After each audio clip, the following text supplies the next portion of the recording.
Oli Henman from Action for Sustainable Development. It's fantastic to be here with you all. We've got an amazing panel lined up today and a discussion. We're looking forward to all of your thoughts and questions on this crucial year, this year to turn it around, this year which we see as a turning point for people and planet. Before we get started, I just want to run through a few introductory remarks in terms of the housekeeping. As you will know, as I'm sure you've already joined other sessions so far today, and you've probably been dipping in and out of the various stages that are going on. But I just want to make it clear to those who are here with us that we have both a Zoom webinar going, and there are also some people watching this remotely. So if you are on the Zoom webinar, we strongly encourage you to also then log in to the festival platform afterwards, and we can share the link in the chat so that you can make sure that you get a chance to interact with some of those other spaces that are happening today and tomorrow. By joining this webinar, you are consenting to your image and your audio being broadcast. And so if you are thinking of asking a question and you want to speak out, then just be aware that that will be recorded and it will be available afterwards for people to watch. If we do that, you are automatically giving your consent. We do have quite strict broadcasting regulations, as this is a UN space. So if anybody is promoted and if you have your camera on, please be aware not to have any logos or flags or any music in the background. Thank you. And finally, if that does happen, and if you happen to have a logo, I'm afraid we're going to have to take you out of the screen. So please make sure you avoid that.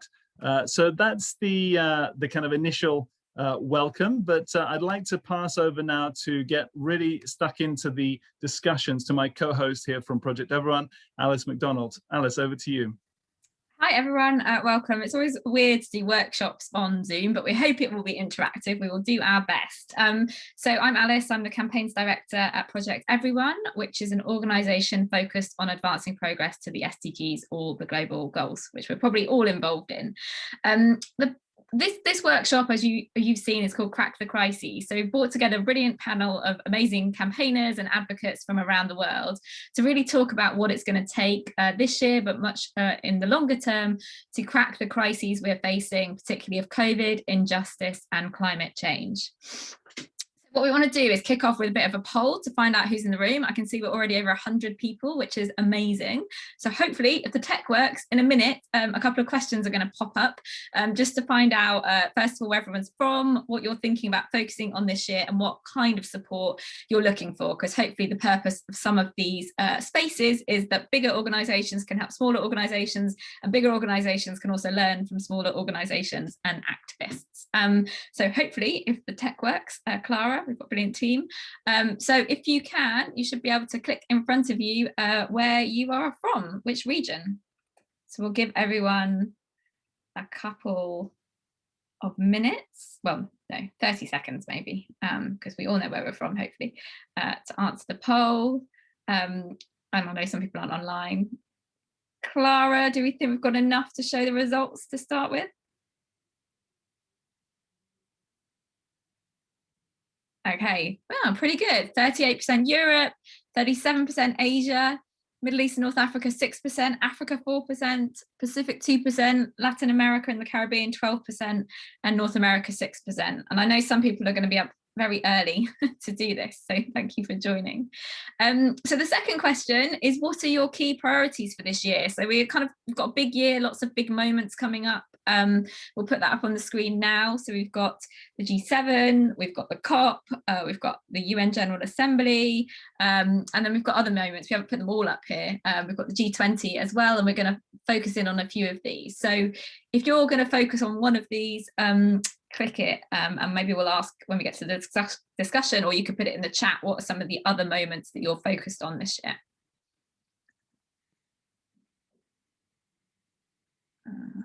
I feel like I'm on a game show. This is great. It's one of my life ambitions. Okay, Clara, shall we show?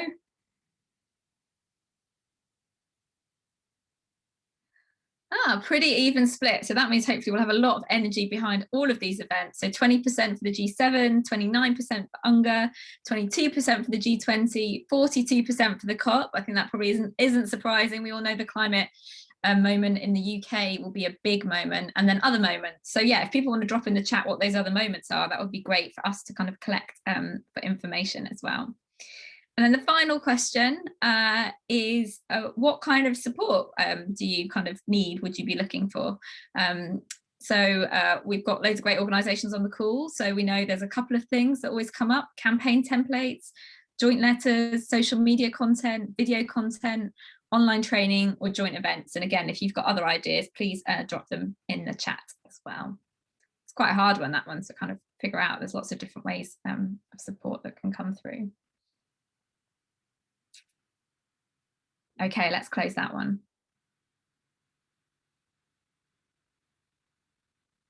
Okay, brilliant. So quite an open spread again, and it's brilliant for us to see. Campaign templates, 42%, social media, 59%, that's kind of second, and then in the top, online training webinars.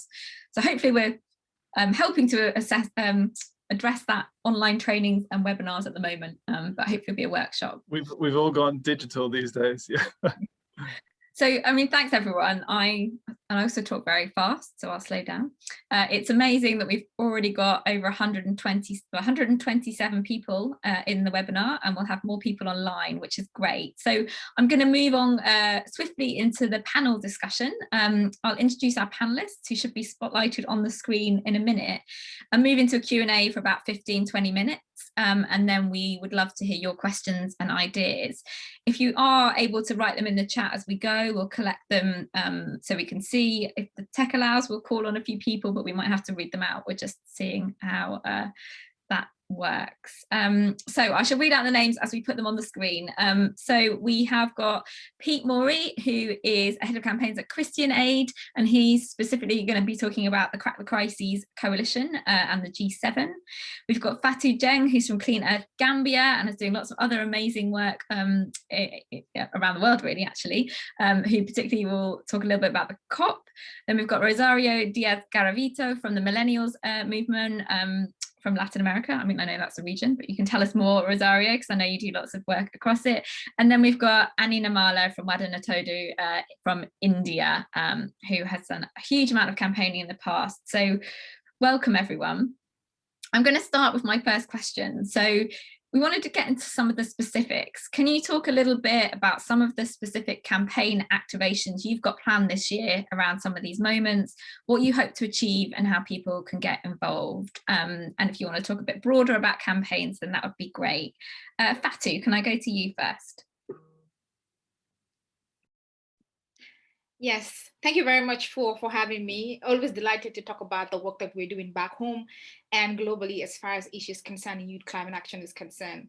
So some of the actions that we have, especially at the local level in lead up to COP, is because early last year or end of last year, we were actually engaging in the beach tree planting exercises due to how the Gambia, especially the capital city, is vulnerable to sea level rise. So around July to September, we planted 5,000 coconut trees at the Banjul Beach. And we are planning in partnership with our local partners to organize an inner city beautification project. And we have also been mobilizing young people across the Gambia to provide their capacity, build their capacities on issues concerning climate action, because we realize that a lot of young people in the Gambia don't know issues about climate change. So we organize capacity building programs to develop their knowledge for them to know about the present environmental challenges we face and how us as young people can engage effectively in ensuring that we mitigate this crisis. So what we're hoping that at local, at regional level, as well as global level, especially with the younger, where annually we usually have, in lead up to COP, we usually have our local conferences of youth at regional level and the global level, where we also build the capacities of young people for them to actively engage in climate negotiation during COPs and beyond. So these are some of the things that I actually plan to talk about later in my deliberation. But so far at the local level, we have been engaging in grassroots mobilization and capacity building to build our momentum in lead up to COP26. Amazing, brilliant. And I can see people are talking about trees and the green belt in the chat as well, and we can come back to some of those. Annie, I'll go to you. I know you do a huge amount of campaigning. What are your kind of key focuses this year and key moments? Thank you, Alice, and also thank you so much for this whole conversation that we are having. In India, as you recognize, it's a very critical partner for the SDG implementation and realization. One of the concerns that we have is large groups of socially excluded communities whose development indicators and access to justice is extremely minimal. So the campaign, WNTA campaign, has been specially focused on making visible and having the voices of socially excluded communities. So we've initiated something which we call as 100 hotspots. Our effort is to bring visibility to at least 100 small communities across the nation, which includes indigenous communities, fisher communities, single women, transgender, other caste-based communities. So the effort is to have community disaggregated data that we can highlight. And so we use various campaign moments, which is national for these communities, as well as the global processes to highlight their disaggregated data and do evidence-based campaigning with governments and other campaigns. I'll stop here right now. Brilliant. I love the idea of hotspots, and we should come back to that in a bit more detail. Pete, I'll go over to you on particularly the G7, which is in the UK. Yeah, thank you. And again, really pleased to be here this afternoon. Crack the Crises is a new coalition in the UK, and it brings together over 60 organisations from the domestic and international NGOs, from organisations working on injustice, inequality, the environment and nature. And we think that's really important this year, because with the UK hosting both the G7, but also the COP26 summit, we wanted to come together across different parts of the UK NGO community to call on the government to tackle these three big crises that Alice mentioned earlier: COVID, inequality and injustice, and climate change. So what does our mobilisation in advance of the G7 look like? First, there's things that we're doing that are focused on what people can do at home and in their local community. So with lockdown still happening in the UK and the roadmap for that only slowly starting to change, we want to find ways for people to show their support and come together very locally in their homes and in their community. In the UK, and I think other places around the world, during the pandemic, people started to put rainbows up in their windows as a sign of hope, and also in the UK as a sign of solidarity to our National Health Service. And we're thinking about a mobilisation that draws on that kind of inspiration and allows people to start putting up chains of hope, chains of change, chains that represent people, but also animals and the planet, and allows us to connect with each other and show that there's a chain of action that's coming across the UK and building up to the G7 itself in Cornwall in June. At the summit itself, what we would normally all be doing is going to Cornwall, where the G7 is being held, and be standing outside with our placards and protesting and demonstrating and making our voice heard. Obviously, because of the pandemic, that's very difficult to do that. But we want to make sure that our calls around COVID and injustice and climate are really visible to world leaders there. So we're looking at ways that we can make sure that our message is visible, using some of the beaches and other places close to the G7 summit to be able to do that, and also thinking about how people can virtually protest at the G7 itself. So we can't be there in person, but how do we take these messages from these chains of hope to the leaders, and how do we get those into those meetings at the summit? So that's what we're working on at the moment. I think, going back to what Fatou said, it's really important that we make a connection between what's done or what's not done at the G7 and what needs to get done at COP26 later this year. So we want to make sure that whatever comes out of the G7, a strong message is pointed towards Glasgow later this year and the action that still needs to be taken there. And we're hoping that all the people who've got involved earlier this year will then be motivated to keep campaigning with us right up to the COP26 summit in November. Thanks so much, Pete. And if people have got other, we'd love ideas to come in. So if you've got ideas for how do you do a protest virtually, what have you seen in your country, what's worked, put it in the chat. We know it's very different times. Rosario, over to you. What are your priorities for this year? Thank you very much for this invitation. And well, from the Millennials movement and in the LAC region, March is actually a great month. It's a key month, not only because we have the Festival of Action, but also because we have the preparatory process to monitor or review the 2030 Agenda for Sustainable Development. So this is linked, and it's a process that starts now and ends on July and then follows up on September.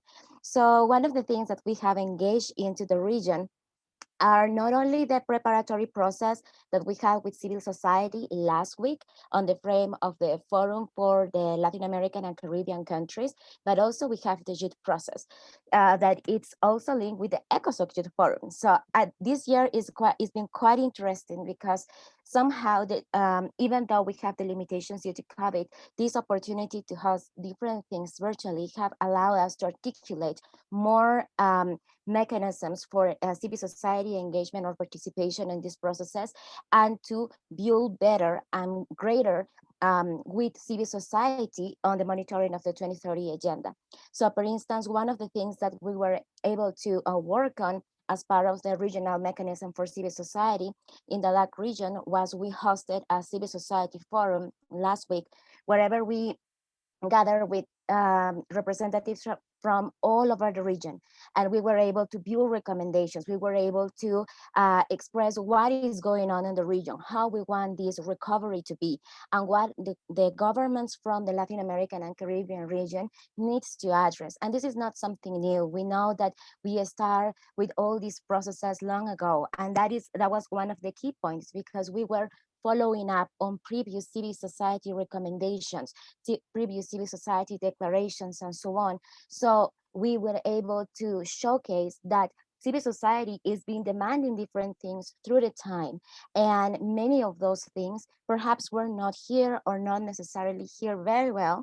And now if we start focusing on, or turning our heads to address those issues or pay attention to those recommendations, we can build back better. In the case of the youths, it's the first year we were able to articulate. We are part of the major group of children and youth, but also of the group of children, adolescents, and youths in the LAC region.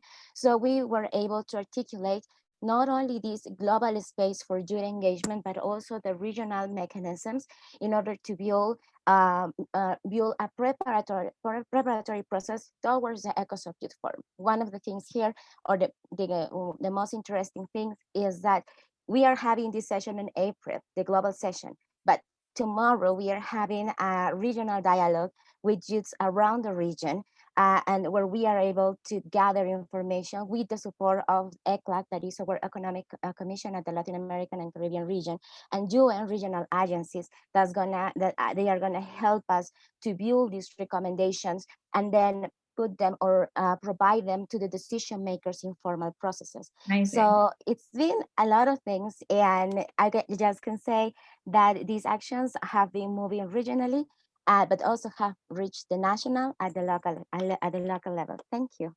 Brilliant. I mean, we've got such an array of different things happening. It's pretty amazing.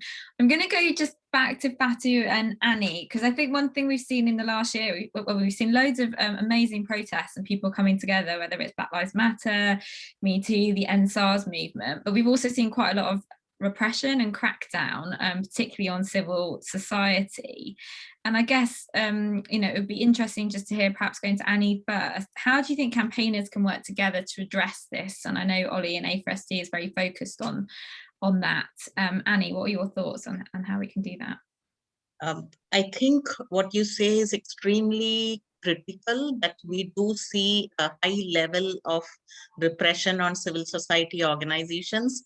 At some points in time, we see the state wanting to partner with civil society organizations in critical times like the COVID emergency or the lockdown.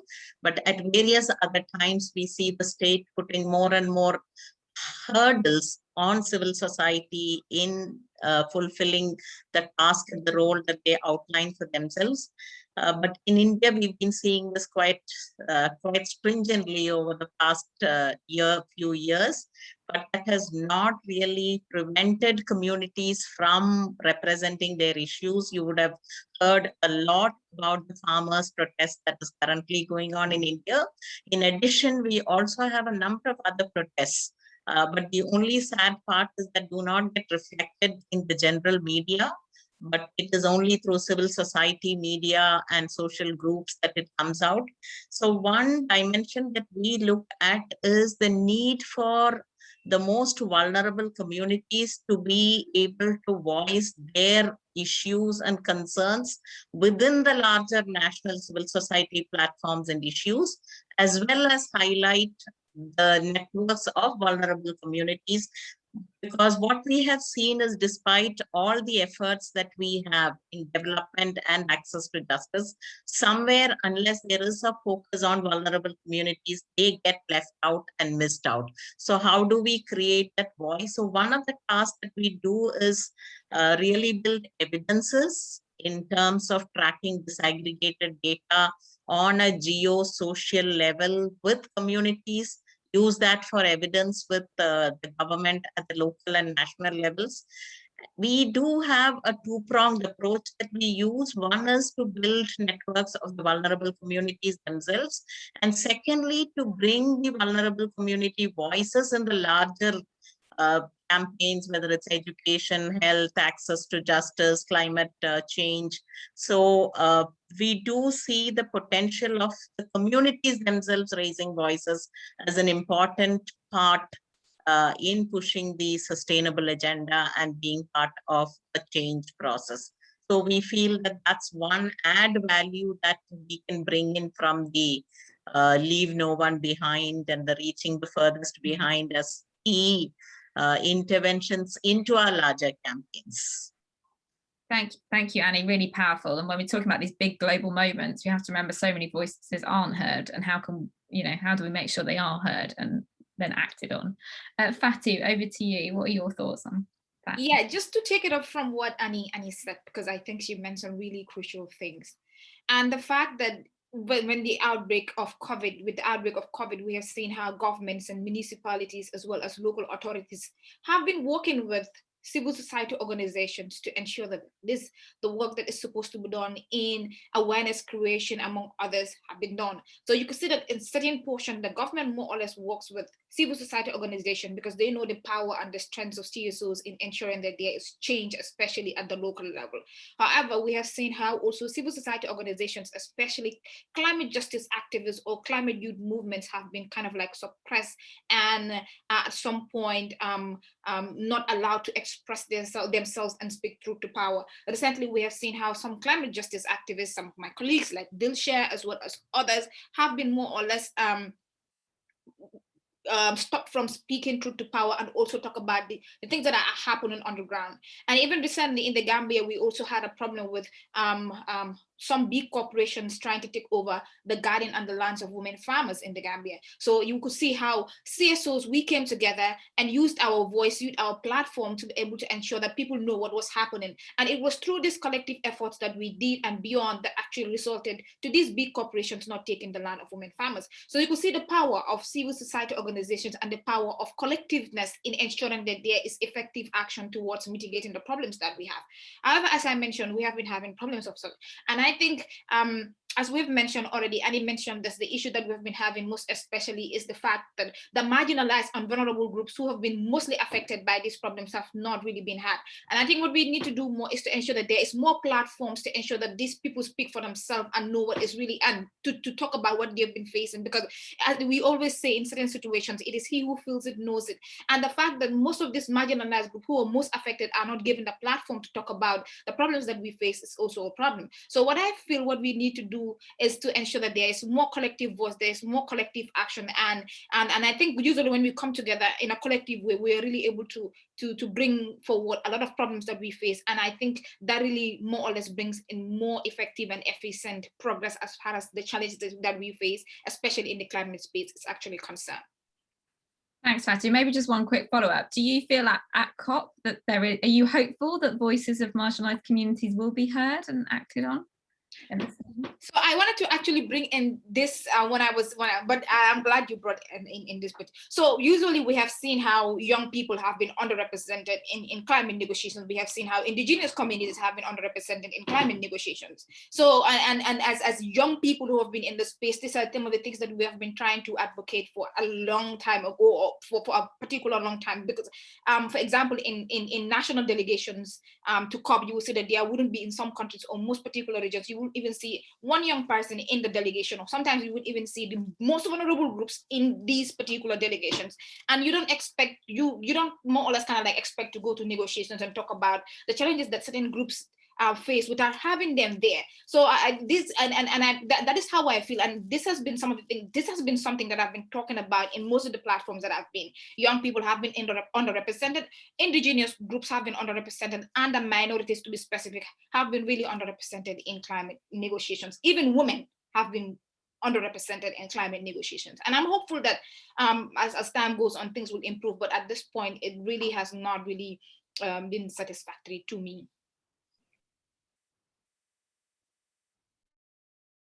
Sorry. Oh dear, I was on mute. That was a bad error. Thanks, Fatou. It's really powerful. I know we've only got a few minutes of questions left, but we're going to come back at the end for you all to give some kind of summing up remarks and kind of the things that you really want to communicate to people.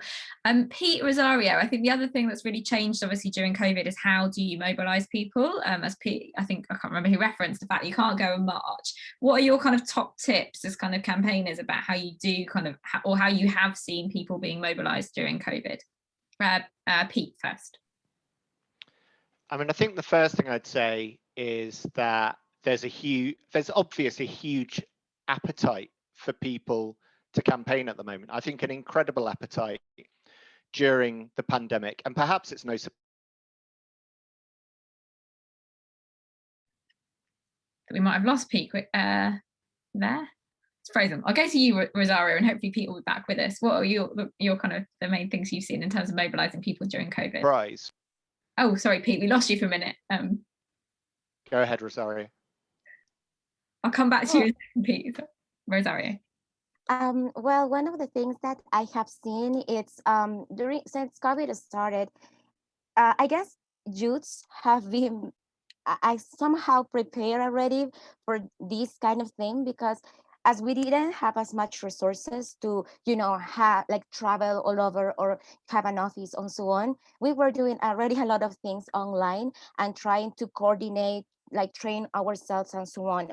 And definitely that helped us a lot to go through this and, focus on campaigning online and building capacities online. But then we also need to realize that before COVID, we were able to go to the communities. And with the restrictions, it was hard. So something that I saw that really helped us is the creativity and how partnering with different organizations can help us to move forward. Last year, we have the revision of the national review or national report from Peru. And when we were doing the national process in order to gather information from different communities, including indigenous communities, we had this great organization called UNGA that helped us to facilitate the online survey through a telephone call. So they were actually calling on the telephone, facilitating the surveys to communities or indigenous communities in Peru, so they can also have a say. So I guess in this moment of solidarity, one of the main things is look for the different possibilities where we can engage more people, but also look for key partners and already ongoing processes with different organizations that can help us to not leave people behind. It's important now that we are having this crucial moment to keep the momentum and also focus on the 2030 agenda as the base of the recovery. And don't forget that people needs to be on the center of this process. I know we want this economic recovery and so on, but I guess one of the main things that we need to focus on this campaigning is how do we relate our context, our needs, and the aspirations we have as community to, build back better, having the 2030 agenda on our background and having all the different social actors as our main allies. So I think that will be one of the main things. Thank you so much, Rosario. Pete, I'll go back to you now. Your text back, I think. Thanks. So I think there's a huge appetite for people to mobilise at the moment. I think it's no surprise, given the injustice and inequality that we've seen as a result of the pandemic, that people want to campaign, they want to protest, they want to demonstrate. And we've seen that in the UK through things like the Climate Coalition held a big virtual lobby of Parliament last year. Usually we would be there in present, you know, outside the Houses of Parliament, meeting with our members of Parliament. We had to take all of that online, and lots of people got involved. So I think people are really keen to be involved. Digital is key. And I think another thing just to say on that is, you know, I mean, certainly in the UK, it's very easy to be stereotypical about those people who will engage and won't engage online.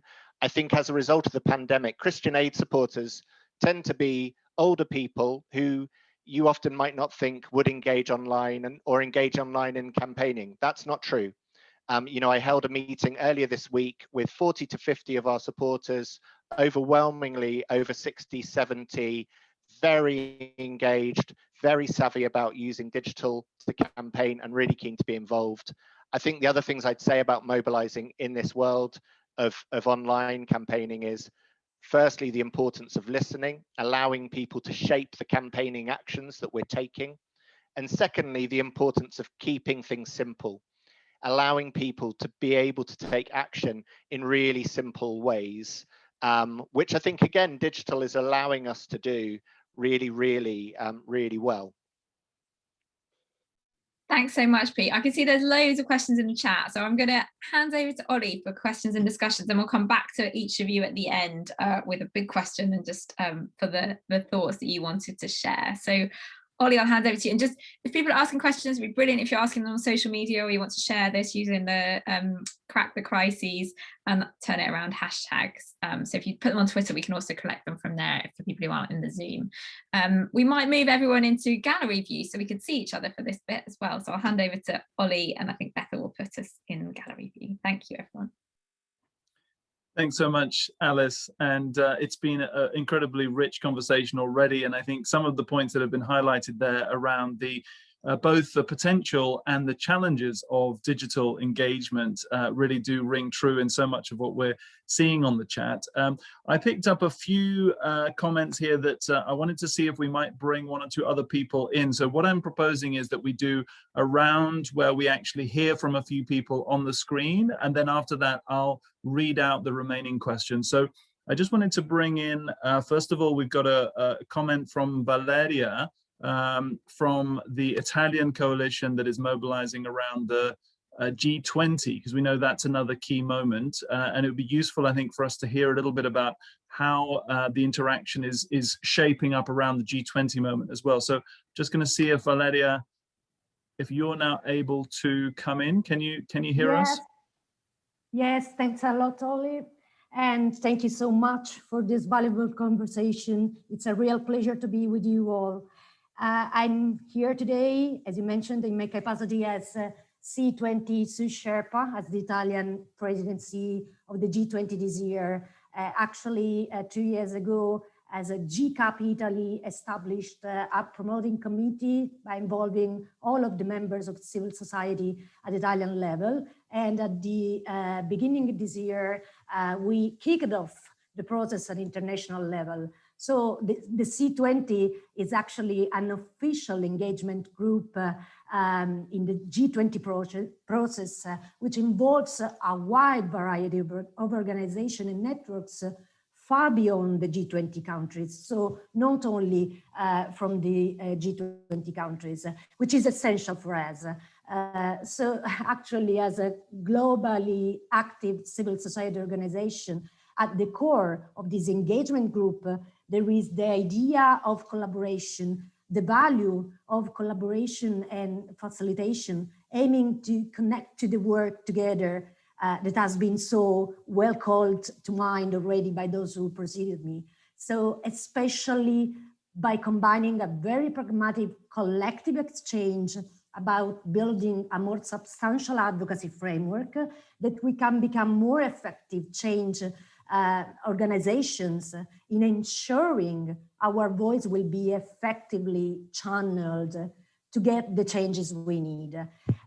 So the G20 as an international forum for governments and central bank governors founded with the aim to discuss policy related to the promotion of international financial stability. Our understanding of its primary mandate is that it contributes to regulate global finance and ensure that financial system and flows promote and support concretely the global sustainable development agenda. Then over the years, the G20 agenda expanded to address other critical global policy concerns. And now the main aim and our understanding of this expansion is that the G20 should not replace the global consensus within the United Nations, but should rather support it with its leadership. Policy action within G20 countries and strengthen resource commitment at domestic and international level. So we recognize that informal fora such as the G20 can play a useful role in increasing understanding among countries and build consensus on accelerating the action needed to advance the agenda for sustainable development. Actually, G20 countries have a crucial, important role in demonstrating in practice their commitment in a new path of sustainability. In this way, they have to fully support the process that develop at United Nations level. And 2030 Agenda for Sustainable Development represents a key convergence of the global community towards these joint efforts. So this implies to look at the policies we lead and develop within our countries. Thanks, Valeria.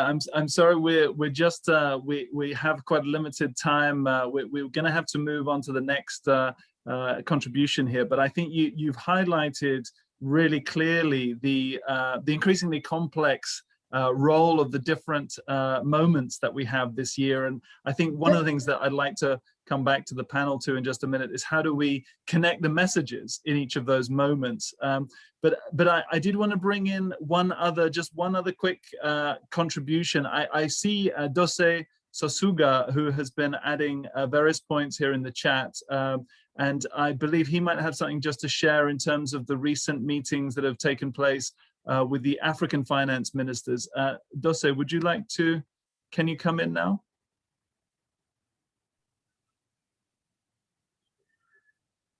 Okay, how are you? Please go ahead. I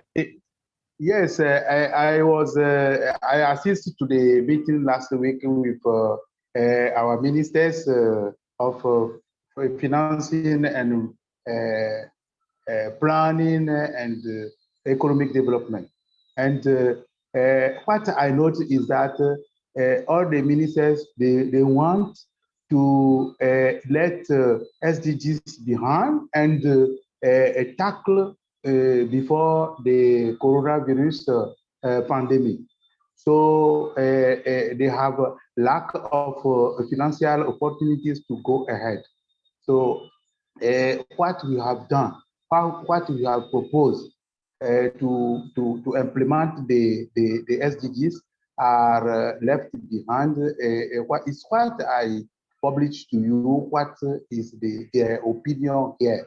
So thank you very much for your job. Thank you so much, and it's great to hear your voice as always. And clearly, I mean, that regional dimension, I think we've heard it from Rosario as well, the importance now of so many decisions that are happening within the regional forums that have just been taking place around the world. So perhaps we can come back to that one as well. I can see some other comments in the chat. I'm just going to read one or two others. There's two comments here in terms of the role of women, the crucial role that women have to play. And we know that this year, of course, with the generation equality is also a key year in terms of gender equality. So Patricia Legovini is asking, what about the high price paid by women in light of COVID? And Francesca Teresi highlights, how can we invest more to those who are facing discrimination. Sandra Prufer highlights that a lot of the funding that is available goes to sectors where women are underrepresented. And so clearly, while there are some moves towards gender equality on paper, are we seeing that change really happening on the ground? And I think I'd love to hear Annie and Fatou's reflections on that one as well. So in the last few minutes, well, we still have a few minutes left, but let's come back round to the panel. And perhaps we can go to Rosario first, maybe just to pick up some of those regional questions and connecting those key moments that are happening at the moment and over the remaining year. Rosario, what would be your advice to all the people that are joining today on how they can make the most of these moments and really mobilize and catalyze this change? Thank you very much. I guess one of the things or the importance of these regional processes and also nationals is that whenever we focus on, whenever we engage in them, whenever we start looking for the platforms, because the civil society platforms are open for anyone who wants to join, we can get better, in a better position as civil society, as youth collectives, to the global spaces where we have, for instance, the high-level political forum and so on. So that is the importance of engaging in the territories at the national level, and then move forward to the regional level, and then go prepare with the voices of a broader set of people to the global level. For this year, one of the main things that we have is we have started now with these preparatory processes. And then with that, we are building all these recommendations from the Latin American and Caribbean region to then better engage in July at the high-level political forum, because this is also a key year. We need to keep moving forward with what is going to happen with this COVID-19 process. And there is, as it was mentioned, a high price that many people is paying, mostly in contexts that are not as privileged as others, where we don't have access to many things or even water to wash our hands. So definitely it's a key moment for the Latin American region that is really struggling with the pandemic, because it's not over here. I don't know when we are going to be able to recover from this, but we need to be there. So July comes, and then we need to move forward for September, for the anniversary of the SDGs, because that is also a key moment when we can keep the momentum to set the 2030 agenda as the framework of all these actions. Now, our governments have already committed to do this. If they keep with this commitment when they are working on the recovery processes, then many people will be included, and we are going to be able to build back better and stronger. So I think those are the main things that we need to focus on July, and then we are focusing on September for the UN General Assembly. Thank you very much, Oli, and thank you everyone in the panel.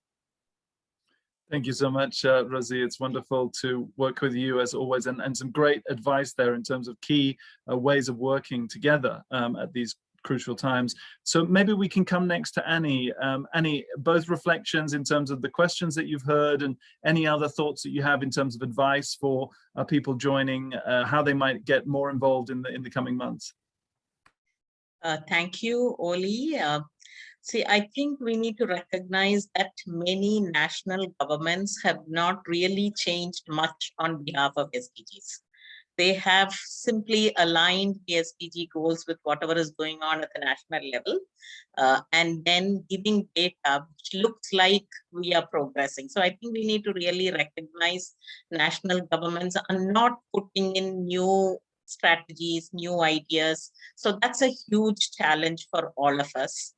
Secondly, what I would we try as much as possible to bring in evidence from what the government itself says or from what the community says. So I think that is one small space that we have of evidence-based engagement, which we have tried with the voluntary national review report that India had. We had about 1,000 civil society organizations that looked at critical issues of 16 vulnerable communities across the country. and we consider that as our decade of action menu, like that we would like to take forward.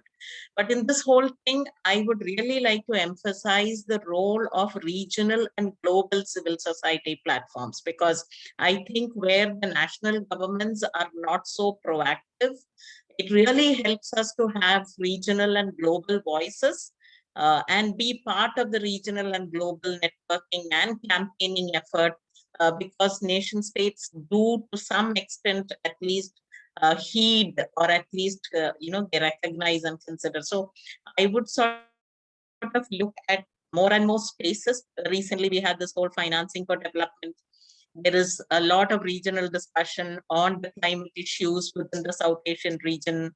The Asia Pacific region has been looking at some of the issues of inequalities and others. So I would look at how much evidence and voice can we create at the national level from a two-pronged approach of making it more inclusive, and as much space as we can create at a regional and global level, and highlighting some of the critical issues of SDG implementation and realization.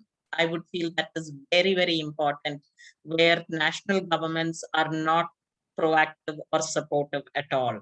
And even in the COVID recovery phase, we have not seen the state contributing to really making a recovery for communities and people. It's more for institutions and liquidities and taxations and insurances and all other things other than actually helping communities to rebuild. And we have the highest unemployment rates. We have gone low down in malnutrition, in hunger. It's not a positive sign at the national level.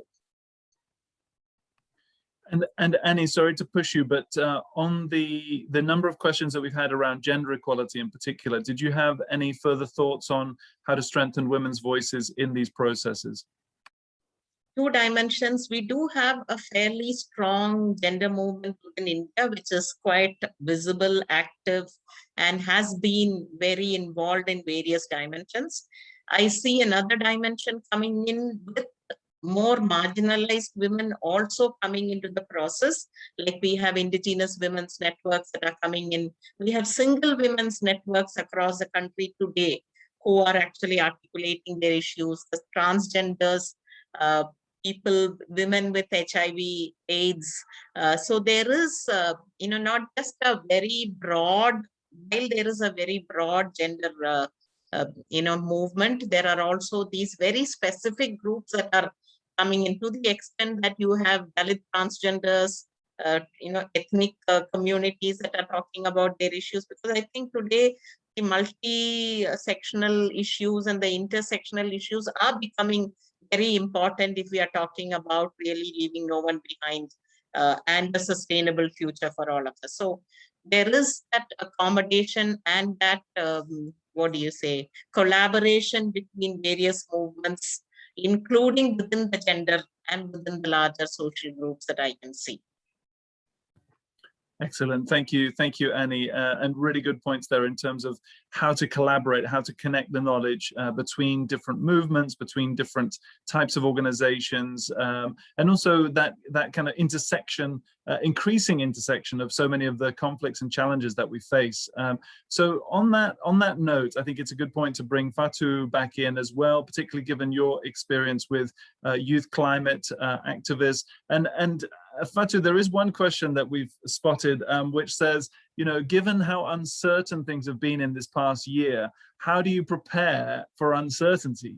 Would you have any thoughts on that, and any other reflections that you might want to share on how you've built your own mobilizations? Yes, thank you very much, Oli.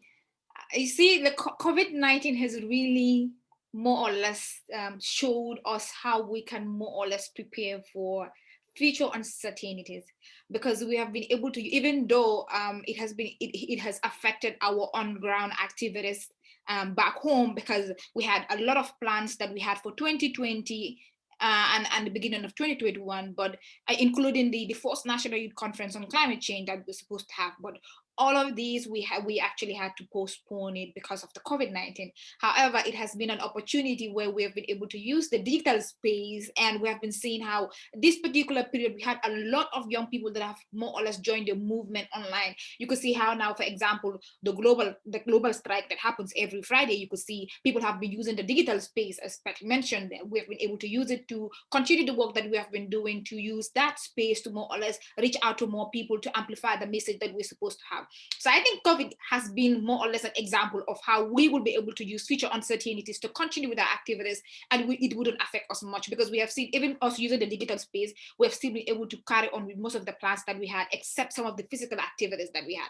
So we always have an alternative of using the digital, because a lot of people are now using online means to access information and all of that. And if we're able to capitalize on these, I think it will really help us in case of future uncertainty.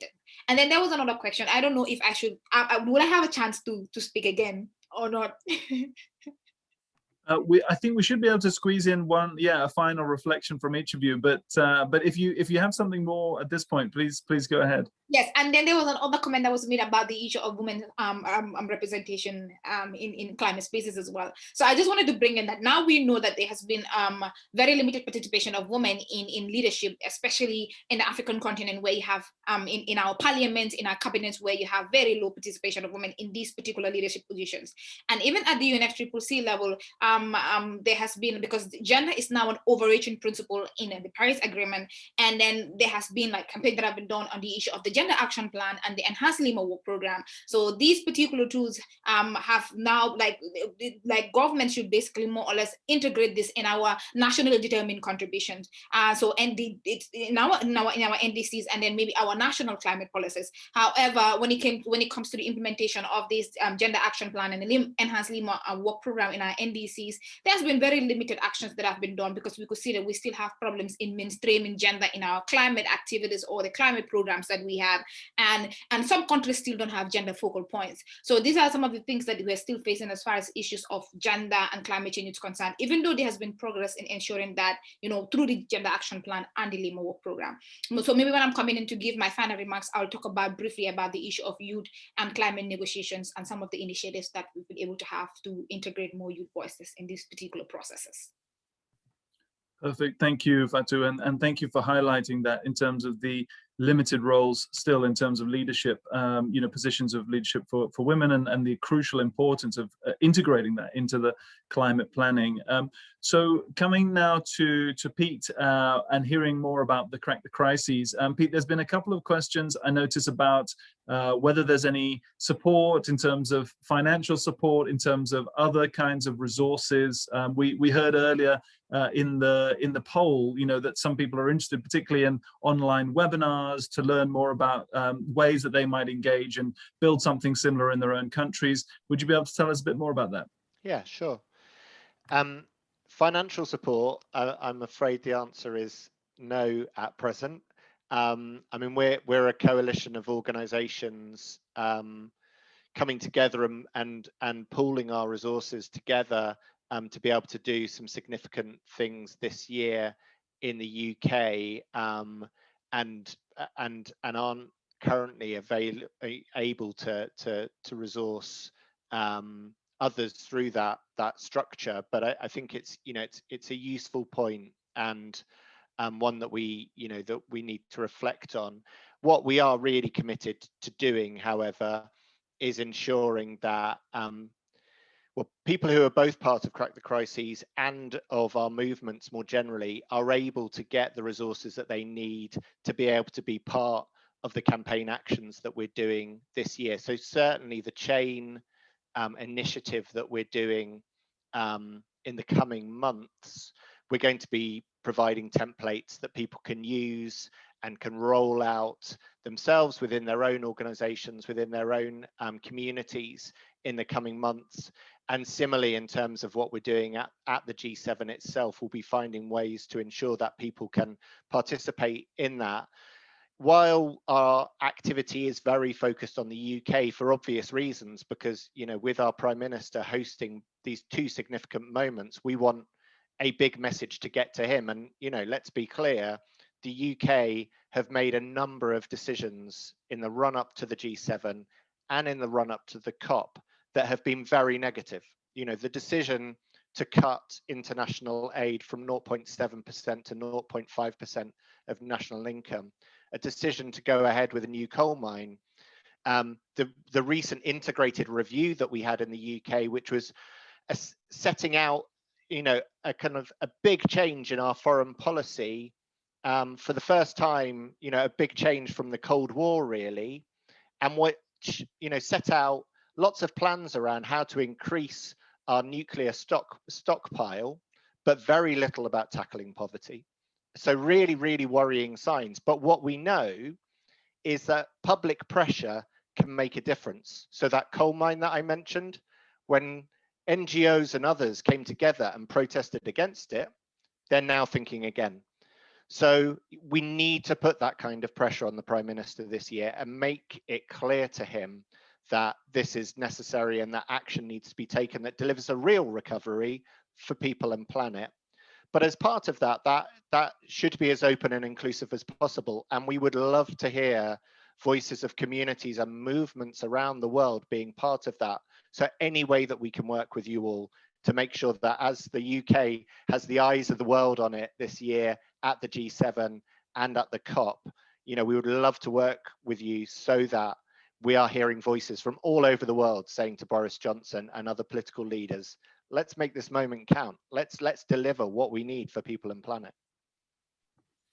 Thanks so much, Pete. And I think that's a really good reminder that you've highlighted about the inconsistencies in the rhetoric that governments sometimes have and then their actual implementation. And as you say, I think this is a key moment where a number of the larger governments will be meeting to hold them to account for what they promised, and then linking that into both the G20 and the COP later in the year. We've got a number of opportunities to remind them to hold their feet to the fire, to say, this is what you've claimed to be standing for. Let's see some real movement in terms of policies.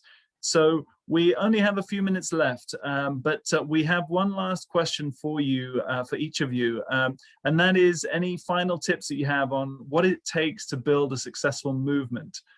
So if we can just come back round, perhaps we'll go back. Yeah, please, Alice. 30 seconds each. We'll have to do 30 seconds each, and then to don't get cut off. 30 seconds. So let's go to Fatou first. 30 seconds. I really wish I could spend more than 30 seconds, but what I just want to say is we have been seeing how young people have been contributing to a lot of initiatives at national level, regional level, and global level. We have seen how young people have been more or less serving as agents of change through their respective organizations to more or less create an impact in some of the environmental problems that we are facing. We have seen how young people have been able to mobilize capacity and resources in order to ensure that some of the problems that we are facing have been addressed.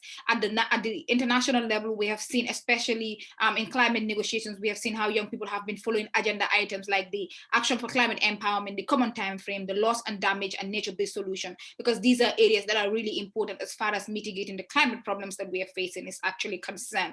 So what I just want to say is we need to ensure that while young people are more or less financed in the initiatives that they are doing back home, because in as much as we're doing a lot of work in our respective organizations, finance is very crucial in ensuring that our capacities are further built and also to strengthen our resources. So what I just want to say is I'm very much pleased to be here, and I wish I could have more time to deliberate on most of these things that I actually had to say. But I'm happy that I shared this panel with all of you, and I've learned one or two things from all of you, and I'm hoping that we'll continue the discussion on social media. Thank you, Fatou. It's great to see you, and we'll certainly carry this conversation on. Please, everyone, do engage with us on Twitter on Crises and turn it around. Rosario, what's your secret? How do you build a movement? 30 seconds. I guess one of the main things is building intergenerational partnerships, always looking for people around you, for different actors. I think it's important to act at the local, at the national level. I agree with Annie that it's very hard at the national level, but we need to organize ourselves in order to build spaces where we can keep our governments accountable. So that is very important. And then whenever we have all this information and this big movement of civil society at the national and local level, then we can bring these outcomes to these regional and global spaces. I think that is one of the main things. We need to be very creative, and we need to start looking for partnership without forgetting that there is always people that is being left behind, that there is undergoing issues that have been there forever before we're gonna be cut off. I'm sorry, I'm really sorry. We're literally about to be cut off. So Annie, 30 seconds. Yeah, I would feel campaigns which are related to the lives of people and they are the agents, that really keeps the fire going. And that is our effort, to bring in those communities that feel the pinch most and create spaces at national and global levels for that voice. Perfect, perfect, absolutely. That's the key, bringing voices from all around the world. So Pete, last 30 seconds to you. How do we build the movement?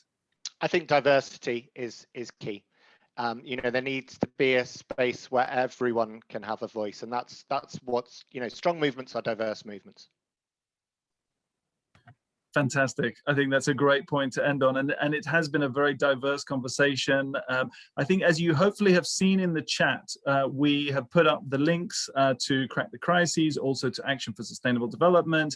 We'd be very, very keen to keep in touch. This is the beginning of a crucial year with all those big milestones coming up. So please do get in touch, and we'll make sure that we circulate all of the information that comes out of this, and there'll be more opportunities to sign up for joint messages in the coming months. I'll pass back to Alice for some closing remarks. Oh, well, I basically just to say a massive thank you. Thank you to all our panelists. I wish we had another hour. I wish we were all in person and we could chat about this. But I think some keywords really come through: diversity, partnership, resilience, energy, commitment, and that sometimes what the politicians say is not what they're really doing.